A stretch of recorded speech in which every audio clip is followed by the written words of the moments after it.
ಕಾಂಗ್ರೆಸ್ ಕುರ್ಚಿ ಕದನ ಕ್ಲೈಮ್ಯಾಕ್ಸ್ ಹಂತ ತಲುಪಿರೋ ಎಲ್ಲಾ ಲಕ್ಷಣಗಳು ಗೋಚರಿಸ್ತಾ ಇದೆ. ಮಂಗಳವಾರ ದಿಲ್ಲಿಗೆ ಡಿಸಿಎಂ ಡಿಕೆ ಶಿವಕುಮಾರ್ ತೆರಳಿದ ಬೆನ್ನಲ್ಲೇ ನಿನ್ನೆ ಸಿಎಂ ಕೂಡ ರಾಷ್ಟ್ರ ರಾಜಧಾನಿಗೆ ತಲುಪಿದ್ರು. ಇಂದು ಉಭಯ ನಾಯಕರು ಹೈಕಮಾಂಡ್ ನಾಯಕರನ್ನ ಭೇಟಿಯಾಗ್ತಾ ಇದ್ದು ಯಾವ ನಿರ್ಧಾರ ಹೊರಬರುತ್ತೆ ಅನ್ನೋ ಕುತೂಹಲ ಸೃಷ್ಟಿಯಾಗಿದೆ. ಇನ್ನು ಪಾಟ್ನಾ ಪ್ರವಾಸದಲ್ಲಿರುವಂತಹ ರಾಹುಲ್ ಗಾಂಧಿ ಇಂದು ದೆಹಲಿಗೆ ವಾಪಸ್ ಆಗುವಂತಹ ಸಾಧ್ಯತೆ ಇದೆ. ಸಿಎಂ ಡಿಸಿಎಂ ಭೇಟಿ ಕುತೂಹಲವನ್ನು ಮೂಡಿಸ್ತಾ ಇದೆ. ಕ್ಯಾಬಿನೆಟ್ ಪುನರ್ರಚನೆ, ಪರಿಷತ್ ಚುನಾವಣೆ, ನಿಗಮ ಮಂಡಳಿ ಅಧ್ಯಕ್ಷರ ನೇಮಕದ ಬಗ್ಗೆ ಸಿಎಂ ಸಿದ್ದರಾಮಯ್ಯ ಹಾಗೂ ಡಿಸಿಎಂ ಡಿಕೆ ಶಿವಕುಮಾರ್ ಹೈಕಮಾಂಡ್ ನಾಯಕರ ಜೊತೆ ಚರ್ಚೆ ನಡೆಸೋ ಎಲ್ಲ ಸಾಧ್ಯತೆ ಇದೆ. ಈ ಕುರಿತು ದೆಹಲಿಯಲ್ಲಿ ಮಾತನಾಡಿರುವಂತಹ ಸಿದ್ದರಾಮಯ್ಯ ರಾಹುಲ್ ಗಾಂಧಿ ಭೇಟಿಗೆ ಸಮಯ ಕೇಳ್ತೀವಿ, ಸಮಯ ಕೊಟ್ರೆ ಹೋಗಿ ಭೇಟಿಯನ್ನ ಮಾಡ್ತೀವಿ ಅಂತ ಹೇಳಿದ್ರು. ಸುರ್ಜೇವಾಲಾ ಕರ್ನಾಟಕದಿಂದ ದೆಹಲಿಗೆ ಬರ್ತಾರೆ, ಎಲ್ಲ ಕೂತು ಚರ್ಚೆ ಮಾಡ್ತೀವಿ ಅಂತ ಹೇಳಿದ್ದಾರೆ.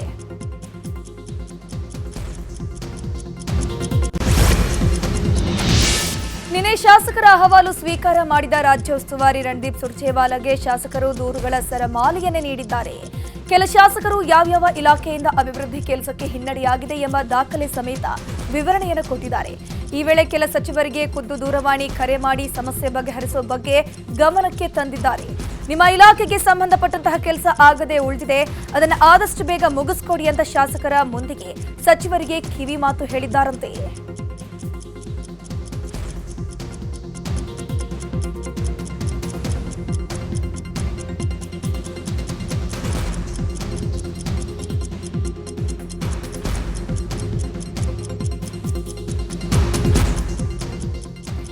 ಕೆಪಿಸಿಸಿ ಕಚೇರಿಯಲ್ಲಿ ಮಾತನಾಡಿದ ಶಾಸಕ ಬೇಳೂರು ಗೋಪಾಲಕೃಷ್ಣ, ನಾವು ಮುಕ್ತವಾಗಿ ಸಮಸ್ಯೆಯನ್ನು ಹೇಳ್ಕೊಂಡಿದ್ದೇವೆ.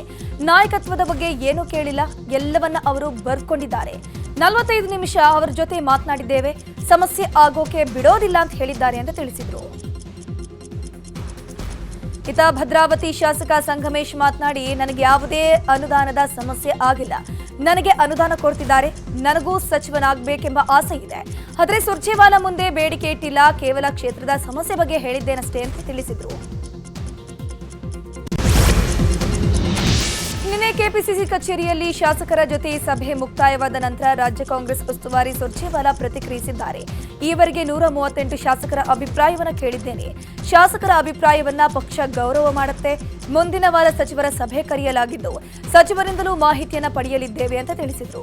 ಇನ್ನು ಕೆಲ ಶಾಸಕರು ನಾಯಕತ್ವ ಬದಲಾವಣೆ ಕುರಿತು ಮಾತನಾಡಿದ ಅವರು, ಕೆಲವರು ನಾಯಕತ್ವ ಬದಲಾವಣೆ ಬಗ್ಗೆ ಹೇಳಿದ್ದಾರೆ. ನಮ್ಮ ಪಕ್ಷದಲ್ಲಿ ಎಲ್ಲರೂ ಅಭಿಪ್ರಾಯ ವ್ಯಕ್ತಪಡಿಸಬಹುದು.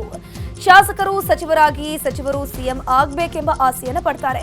ಕಾಂಗ್ರೆಸ್ ಪಕ್ಷ ಎಲ್ಲರಿಗೂ ಗೌರವ ಕೊಡುತ್ತೆ, ಬಿಜೆಪಿಯಂತೆ ವರ್ತಿಸಲ್ಲ ಅಂತ ತಿಳಿಸಿದ್ರು. ಕೆಪಿಸಿಸಿ ಕಚೇರಿಯಲ್ಲಿ ನಡೆದ ಸಭೆಯಲ್ಲಿ ಕುಣಿಗಲ್ ಶಾಸಕ ರಂಗನಾಥ್ ಡಿಕೆಶಿ ಪರ ಬ್ಯಾಟ್ ಬೀಸಿದ್ದಾರೆ. ಡಿಕೆ ಶಿವಕುಮಾರ್ ಹಗಲಿರುಳು ಎನ್ನದೆ ರಾಜ್ಯ ಪ್ರವಾಸ ಮಾಡಿ ಪಕ್ಷವನ್ನ ಅಧಿಕಾರಕ್ಕೆ ತಂದಿದ್ದಾರೆ.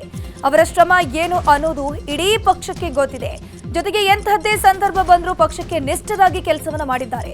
ಅವರಿಗೂ ಒಂದು ಭಾರಿ ಅವಕಾಶ ನೀಡಬೇಕು ಅಂತ ರಂಗನಾಥ್ ಸುರ್ಜೇವಾಲರಿಗೆ ಮನವಿಯನ್ನು ಮಾಡಿಕೊಂಡಿದ್ದಾರೆ.